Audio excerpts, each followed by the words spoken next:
पूर्व सीएम कल्याण सिंह का हुआ निधन। सीएम पुष्कर सिंह धामी ने दी श्रद्धांजलि। सीएम के निधन पर जताया शोक।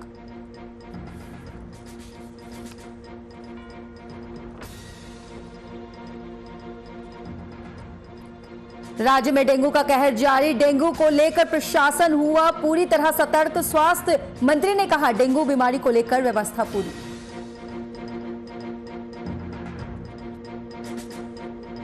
देहरादून में गोट गोटियार अभियान की हुई शुरुआत। सड़कों पर घूम रहे आवारा पशु को मालिकों तक पहुंचाएगी टीम, उसके बाद की जाएगी कार्रवाई।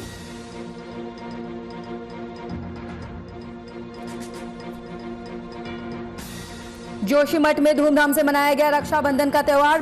बहनों और भाई को राखी बांधकर एक दूसरे को खिलाई मिठाई। नमस्कार, आप देख रहे हैं वीआईपी न्यूज। मैं हूं आपके साथ शिखा। स्वागत है आपका उत्तराखंड लाइव में। तो चलिए शुरुआत करते हैं खबरों का सिलसिला। उत्तर प्रदेश में पूर्व सीएम, राजस्थान और हिमाचल प्रदेश के पूर्व राज्यपाल रहे बीजेपी के वरिष्ठ नेता कल्याण सिंह के निधन पर उत्तराखंड के मुख्यमंत्री पुष्कर सिंह धामी ने शोक संवेदनाएं व्यक्त करते हुए कहा है कि उनका जाना हम सभी की अपूरणीय क्षति है। कल्याण सिंह उत्तर प्रदेश के ही नहीं बल्कि पूरे देश के महान नेता थे। उन्होंने पिछड़ों, दलितों और आम जनमानस के लिए बहुत काम किया है। इसके साथ ही कल्याण सिंह ने अयोध्या में भव्य राम मंदिर निर्माण के लिए अपनी सरकार तक कुर्बान कर दी थी। मुख्यमंत्री पद से इस्तीफा देने में भी संकोच नहीं किया था। ऐसे महान नेता के निधन पर आज एक दिन का राजकीय शोक घोषित है। कल्याण सिंह जी का जाना बहुत ही दुखद है। वो उत्तर प्रदेश की राजनीति में, भारत की राजनीति में बहुत बड़े शिखर पुरुष थे और उन्होंने हमेशा शोषितों के लिए, दलितों के लिए, वंचितों के लिए, पिछड़े वर्ग के लिए, आम जनता के लिए पूरे जीवन भर काम किया। उनकी कमी हमेशा हमको रहेगी। इसके साथ साथ भगवान राम का भव्य मंदिर अयोध्या के अंदर बने, उसके लिए उन्होंने अपनी सरकार भी कुर्बान कर दी थी और साथ साथ उस समय उन्होंने यह भी कहा था कि इसके लिए जितनी भी सरकारें कुर्बान हों कम है। निश्चित रूप से उनका जाना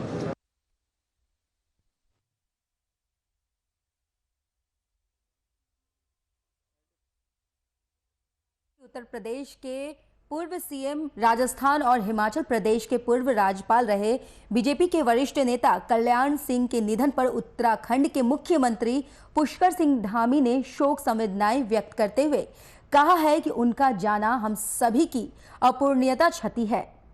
वहीं कल्याण सिंह उत्तर प्रदेश के ही नहीं बल्कि पूरे देश के महान नेता थे। उन्होंने पिछड़ों, दलितों और आम जनमानस के लिए बहुत काम किया। इसके साथ ही कल्याण सिंह ने अयोध्या में भव्य राम मंदिर निर्माण के लिए अपनी सरकार तक कुर्बान कर दी थी। मुख्यमंत्री पद से इस्तीफा देने में भी संकोच नहीं किया था। ऐसे महान नेता के निधन पर आज एक दिन का राजकीय शोक घोषित किया गया है।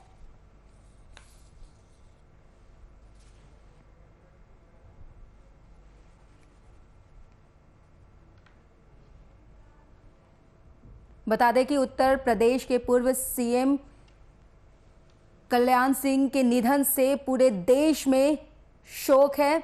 वहीं प्रधानमंत्री नरेंद्र मोदी ने भी उनके निधन पर शोक व्यक्त किया है। इसी के साथ साथ राजस्थान और हिमाचल प्रदेश के पूर्व राज्यपाल रहे कल्याण सिंह के निधन पर मुख्यमंत्री पुष्कर सिंह धामी ने भी शोक संवेदनाएं व्यक्त करते हुए कहा है कि उनका जाना हम सभी की अपूरणीयता की क्षति है।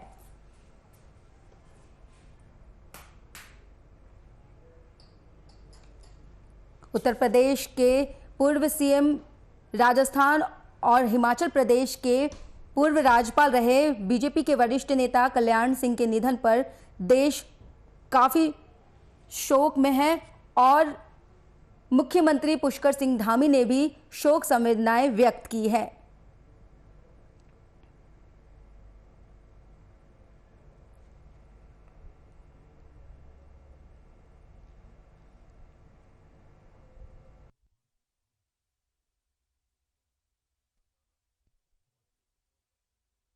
बता दें कि उत्तर प्रदेश के पूर्व सीएम, राजस्थान और हिमाचल प्रदेश के पूर्व राज्यपाल, बीजेपी के वरिष्ठ नेता कल्याण सिंह के निधन पर उत्तराखंड के मुख्यमंत्री पुष्कर सिंह धामी ने शोक संवेदनाएं व्यक्त करते हुए कहा है कि उनका जाना हम सभी के लिए अपूरणीय क्षति है। कल्याण सिंह उत्तर प्रदेश के ही नहीं बल्कि पूरे देश के महान नेता थे। उन्होंने पिछड़ों, दलितों और आम जनमानस के लिए बहुत काम किया है। इसके साथ ही कल्याण सिंह ने अयोध्या में भव्य राम मंदिर के निर्माण के लिए अपनी सरकार तक कुर्बान कर दी थी। हम आपको ये भी बता दें कि मुख्यमंत्री पद से इस्तीफा देने में भी संकोच नहीं किया था। ऐसे महान नेता के निधन पर आज एक दिन का राजकीय शोक घोषित किया गया है।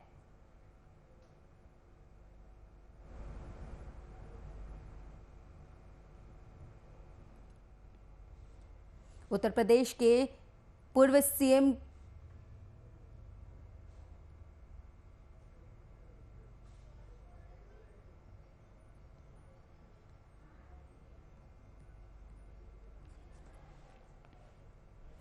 बता दें कि उत्तर प्रदेश के पूर्व सीएम और राजस्थान के पूर्व राज्यपाल कल्याण सिंह का शनिवार को लखनऊ के Sanjay Gandhi post graduation institute of medical science में निधन हो गया था। वो बीते 4 जुलाई से अस्पताल में भर्ती थे। डॉक्टरों ने बताया था कि स्पेसियस और मल्टी ऑर्गन्स फेल्योर के कारण उनका निधन हुआ है।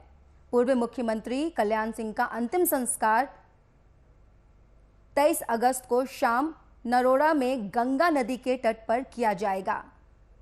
इसी के साथ साथ मुख्यमंत्री योगी आदित्यनाथ ने भी कल्याण सिंह के निधन पर शोक व्यक्त किया है और पुष्कर सिंह धामी ने भी शोक संवेदनाएं व्यक्त की है।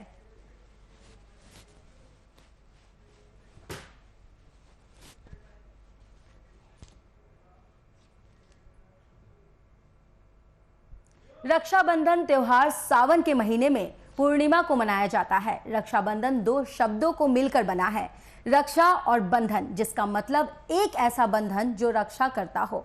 रक्षाबंधन भाई बहन का प्रतीक माना जाता है। रक्षाबंधन भाई बहन के पवित्र रिश्ते को जताता है और घर में खुशियां लेकर आता है। इसके अलावा ये त्योहार भाइयों को याद दिलाता है कि उन्हें अपनी बहनों की रक्षा करनी चाहिए। देखिए इस रिपोर्ट में।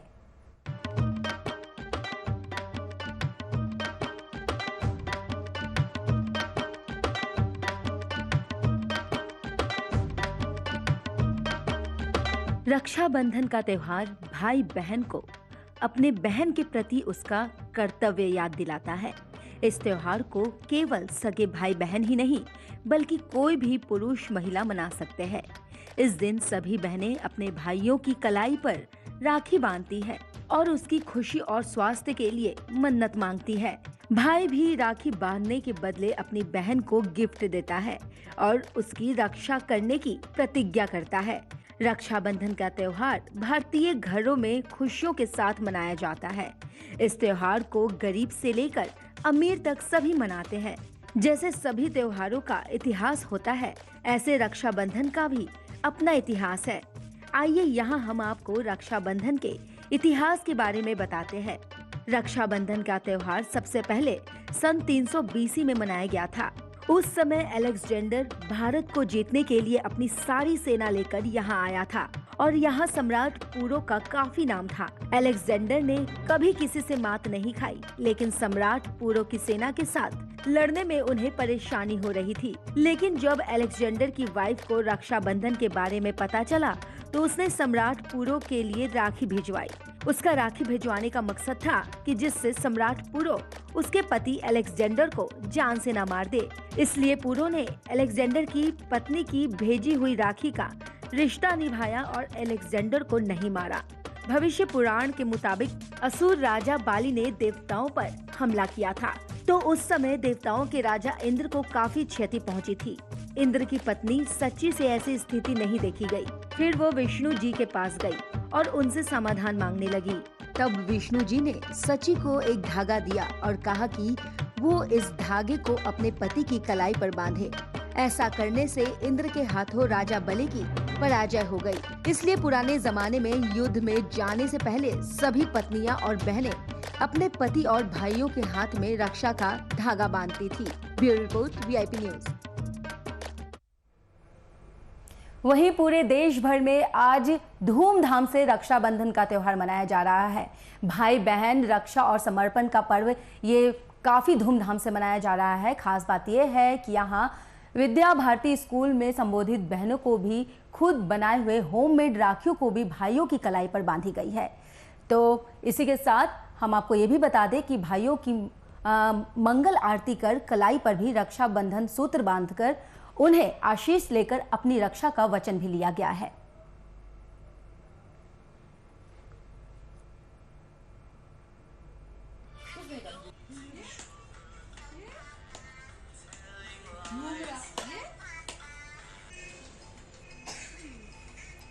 आपको बता दें कि आज देश भर में रक्षाबंधन का पर्व काफी धूमधाम से मनाया जा रहा है। रक्षाबंधन का ये त्योहार हर साल श्रावण मास की पूर्णिमा के दिन धूमधाम से मनाया जाता है।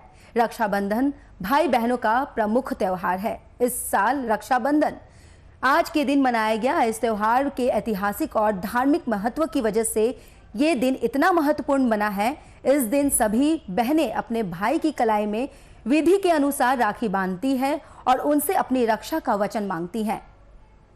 बहनों द्वारा कलाई पर बांधे जाने वाली इस धागे को रक्षाबंधन कहा जाता है। वहीं भाई भी राखी के बदले बहन को उसकी रक्षा का वचन करने का उपहार देता है।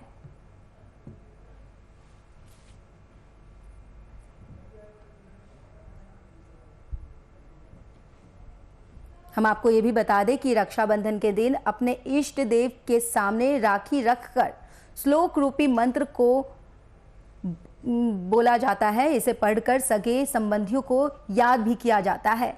ये रक्षा सूत्र बहुत ही भावनात्मक संबंधों का सुरक्षित रखता है। भाई बहन के बीच पवित्र भावनात्मक लगाव को अधिक मजबूती प्रदान करता है। ऐसे में रक्षाबंधन के दिन बहन भाई की कलाई पर भी राखी बांधे तो बहुत अच्छा होता है। इसके बाद भाई को रोड़ी चंदन और अक्षत का तिलक कर आरती करते हैं। तो वहीं आज देश भर में बहुत धूमधाम से रक्षाबंधन का पर्व मनाया जा रहा है।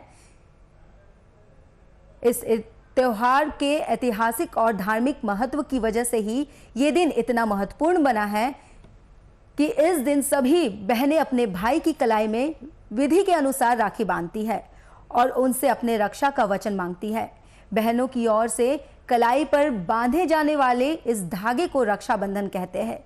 वहीं भाई भी राखी के बदले बहनों की उनकी सुरक्षा का वचन देते हैं और उनको उपहार भी देते हैं।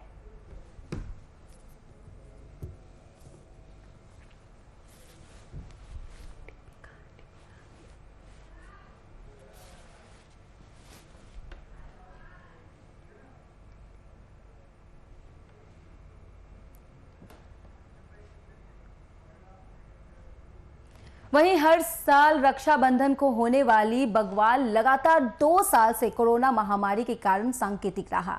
मां बड़ामाही धाम में जहां इन दिन लाखों की संख्या में दर्शनियों द्वारा बग्वाल देखकर मां बड़ाही का आशीर्वाद लिया जाता था, वहीं 2 साल से प्रशासन और कोरोना की गाइडलाइन के मुताबिक सांकेतिक रूप से किया जा रहा है। हम आपको बता दें कि सूबे के हर साल रक्षाबंधन होने वाली बग्वाल लगातार 2 साल से कोरोना महामारी के कारण सांकेतिक रहा। कोरोना की वजह से बहुत सारी चीजें नहीं मनाई गई थी, जिसमें मां बड़ाही धाम में जहां इस दिन लाखों की संख्या में दर्शनार्थियों की ओर से बग्वाल देख मां बड़ाही का आशीर्वाद लिया जाता था, वहीं 2 साल से प्रशासन और कोरोना की गाइडलाइन के मुताबिक सांकेतिक रूप से नहीं मनाया गया है।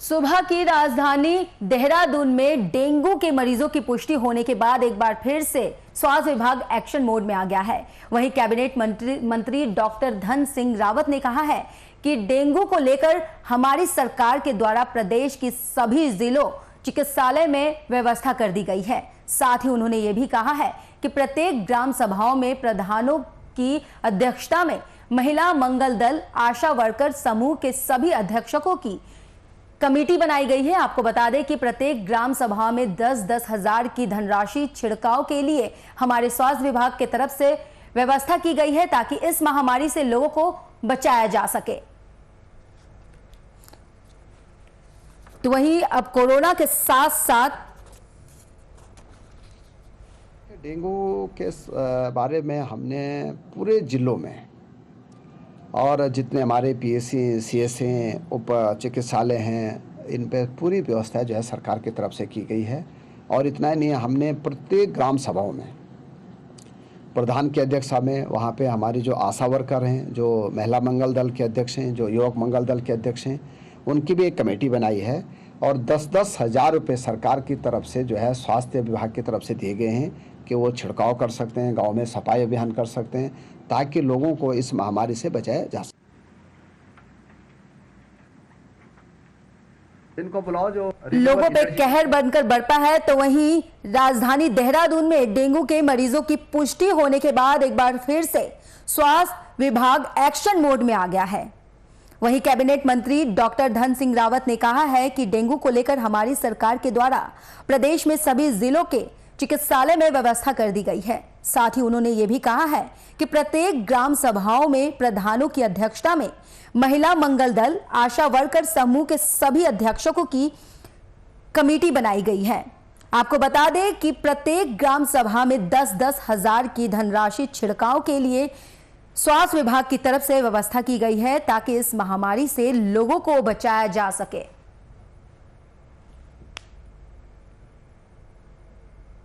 वहीं कोरोना की कहर से लोग अभी तक उबरे भी नहीं हैं, तो वहीं डेंगू बीमारी अपना उपज बना रहा है। देहरादून में डेंगू के मरीजों की पुष्टि होने के बाद एक बार फिर से स्वास्थ्य विभाग एक्शन मोड में आ गया है।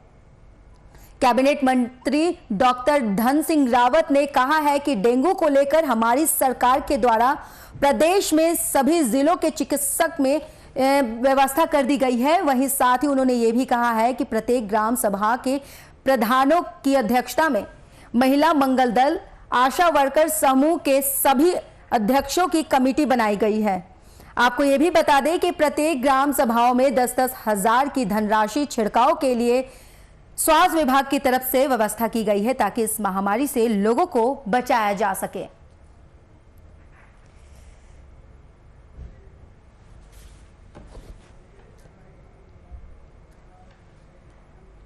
वहीं देहरादून के नगर निगम में पशु अनुभाग ने गोट गोटियार अभियान की शुरुआत की है। इस अभियान को शुरू किए 2 महीने बीत चुके हैं। यह प्रदेश में पहला एक ऐसा अभियान है जहां आवारा पशु को नगर निगम के कर्मचारियों की ओर से सकुशल उनके मालिकों को वापस कर दिया जाता है। वरिष्ठ पशु चिकित्सा अधिकारी डॉक्टर डीसी तिवारी ने बताया है कि नगर निगम के काजी हाउस निर्शिका पशुओं को शरण दी जाती है। साथ ही उन्होंने ये भी कहा है कि काजी हाउस में निराश्रित पशुओं की संख्या 500 है। हमारे विभाग के द्वारा 1500 पशुओं का भरण पोषण किया जा रहा है। उन्होंने ये भी कहा है कि निराश्रिका पशुओं की पहचान कर उनके मालिकों को वापस कर दिए जाते हैं, जिसके तहत हमने इस अभियान की शुरुआत की है। आपको ये भी बता दें कि उत्तराखंड धन विकास परिषद के समन्वय स्थापित कर इस पशुओं का पहचान किया गया है।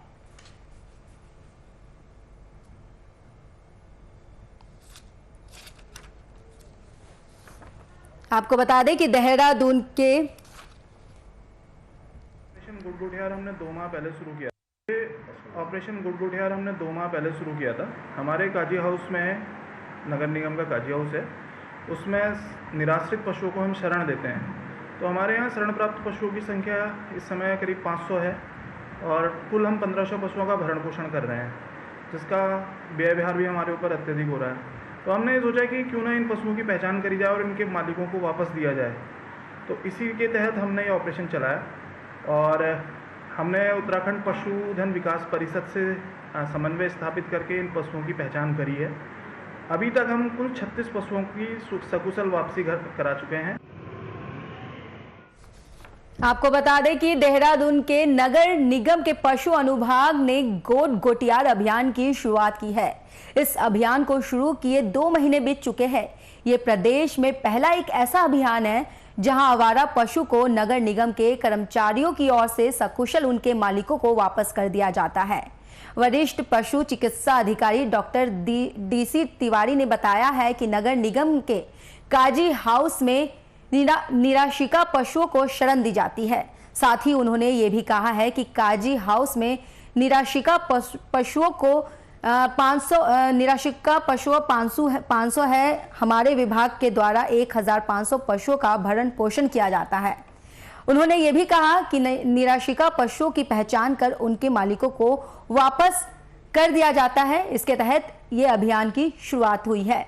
आपको बता दें कि उत्तराखंड धन विकास परिषद के समन्वय स्थापित कर इन पशुओं की पहचान की जाती है।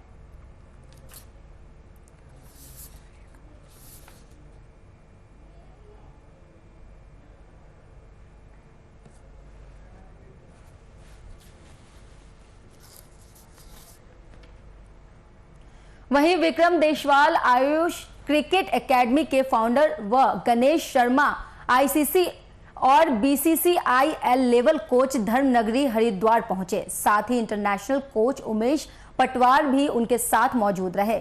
उत्तराखंड के स्थानीय खिलाड़ियों के साथ अन्य राज्यों के खिलाड़ी भी उनके साथ मौजूद रहे। हरिद्वार के हर की पौड़ी पर गंगा स्नान कर मां गंगा का आशीर्वाद लिया और साथ ही उन्होंने कहा कि उत्तराखंड के अंदर क्रिकेट की प्रतिभागों के लिए कोई कमी नहीं है। मौजूदा सरकार अगर चाहे तो यहां से अच्छी प्रतिभा निखर कर सामने आ सकती है। इसके साथ ही विक्रम देशवाल ने यह भी कहा कि जल्द आयुष क्रिकेट एकेडमी उत्तराखंड को अच्छे से अच्छे प्लेयर्स अपने एकेडमी में से निकाल कर देंगे। इसके साथ वो ये भी कहते हैं कि अंतर्राष्ट्रीय स्तर पर अपनी कोचिंग कर लोहा मनवाने वाले उमेश पटवाल उत्तराखंड का नाम रोशन करने के साथ कई अंतर्राष्ट्रीय खिलाड़ियों को कोचिंग दे चुके हैं। साथ ही जिस तरह से देहरादून में उच्च स्तरीय क्रिकेट की शुरुआत हो चुकी है, उससे न सिर्फ उत्तराखंड क्रिकेट का फायदा है बल्कि आने वाले समय में ऋषभ पंत की तरह अन्य प्रतिभागी उत्तराखंड से निकलकर सामने आए हैं।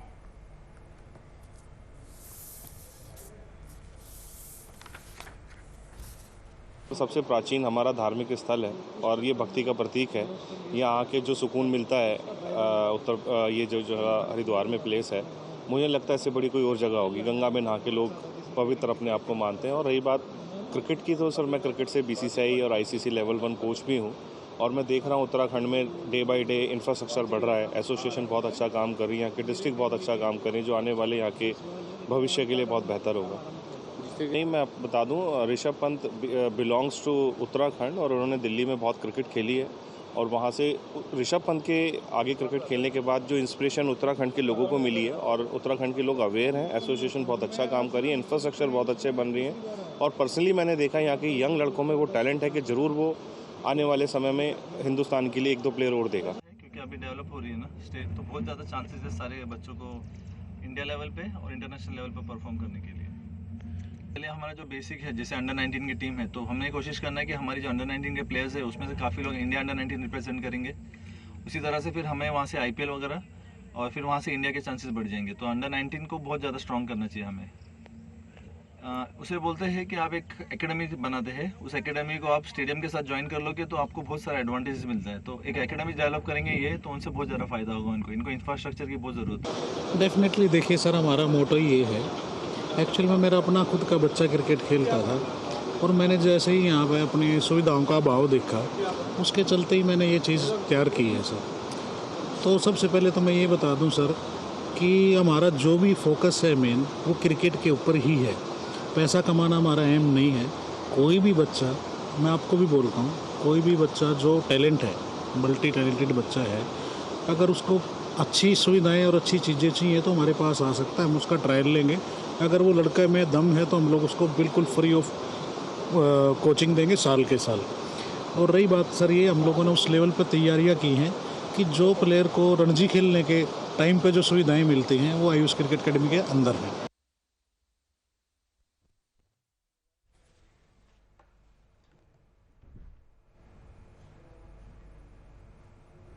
फिलहाल खबरों में बस इतना ही। मुझे इजाजत दें। नमस्कार।